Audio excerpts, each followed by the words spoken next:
Welcome to the Slop Farm. Enjoy the video. In this video, I will explain how to use Notion for beginners on Android. First, download the Notion app from the Google Play Store. Once installed, open the app and create a new account or log in if you already have one. Take a moment to explore the main dashboard. You'll see your workspace and navigation options.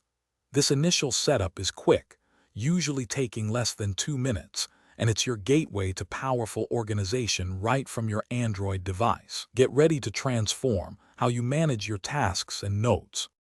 Now that you're set up, let's create your very first page. Simply tap the plus icon, usually found at the bottom of your screen, to add a new page.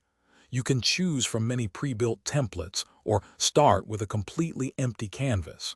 Begin by adding a title, then experiment with different blocks like text, headings, or even a simple to-do list. Notion offers over 50 block types, giving you immense flexibility to structure your thoughts and information exactly how you like, all within a few taps. For more structured organization, Notion's databases are incredibly powerful. Think of them as flexible tables or lists that can hold various types of information.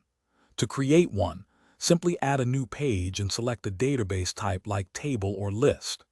You can then add different properties to your database entries, such as tags for categorization, dates for deadlines, or checkboxes for completion status.